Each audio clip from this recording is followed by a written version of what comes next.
የስቅለት ምሽት ክሮስ ናይት ሻሎም እግዚአብሔር አምላክ ይባረክ የፊታችን ሚያዝያ 10 ቀን አርብ ከምሽቱ 3 ሰዓት ጀምሮ የክሮስ ናይት ወይም የስቅለት ምሽት በቀጥታ ስርጭት በ400 ቁጥር ላይ ዘር እየዘራን የእግዚአብሔር ነገር የምንቀበልበት ልዩ ምሽት ነው 10,000 ብር ከየት እንደመጣ አላውቅም ወሩን ሙሉ ሳይቋረጥ በየቀኑ ብር አካውንት ላይ ከየት እንደሆነ አላውቅም አንድ ወር ውስጥ መሬትና ቤት ገዝቻለሁ 200,000 ብር አገኘሁ አካውንት ላይ የሚገቡ ባንክ ሜሴጆች አሉ ከምስክርነቶች እንደሰማችሁት ሚሊዮኖች 400 ቁጥር ላይ ዘሮቻቸውን ዘርተው ተአምራት ሆኖላቸዋል አንዳንዶቹ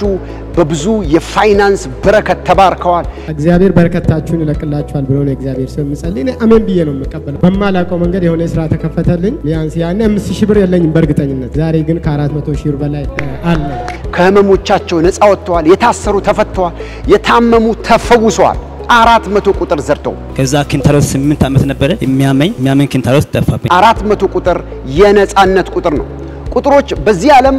መግባቢያ ናቸው በመንፈስ ዓለም ግን መንፈሳዊ ዓለም ላይ መለኮታዊ ሚኒንግ ወይም ትርጓሜ ያላቸው 400 ቁጥር እስራኤላውያን ከግብጽ ከ400 ዓመት በኋላ እግዚአብሔር እንደተነገረው የወጡበት በብዙ ምርኮ የወጡበት 400 ዓመት የተቀመጠ እስራት የተበጠሰበት በብዙ ክብር የወጡበት በሞገስ የወጡበት 400 ቁጥር የ400 ቁጥር የነፃነት ቁጥር አርብ ምሽት ሚያዝያ 10 ከምሽቱ 3 ሰዓት በዚህ አስደናቂ ጌታችን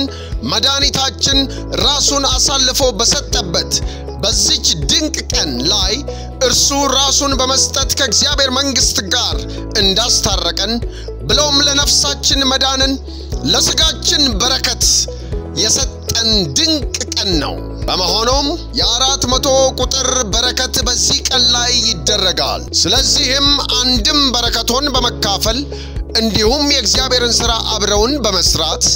የቤተ ክርስቲያናችን ፓርትነር በመሆን ይህንን የመንፈሶን ደስታ የነፍሶን መዳን በተግባር ይስሩ የቤተ ክርስቲያኒቱን ባንክ ተጠቅማችሁ አሁኑኑ ዘሮቻችሁን ዝሩ እግዚአብሔር ታምራት ያደርጋል ይህ ምስክርነት ቀጥሎ የሚመጣው ያንተ ነው ቀጥሎ የሚመጣው ያንቺ ነው በኢየሱስ ስም ተአምራት ይሆናል እግዚአብሔር ይባርካችሁ ከቀሩ የአኖይንቲንግ ቲቪ ቻናል ፕሮግራም ጋር መልካም ቆይታ ይሁንላችሁ አርብ ምሽት ሚያዝያ 10 ከምሽቱ 3 ሰዓት እንገናኛለን ጌታ ይባርካችሁ ተባረኩ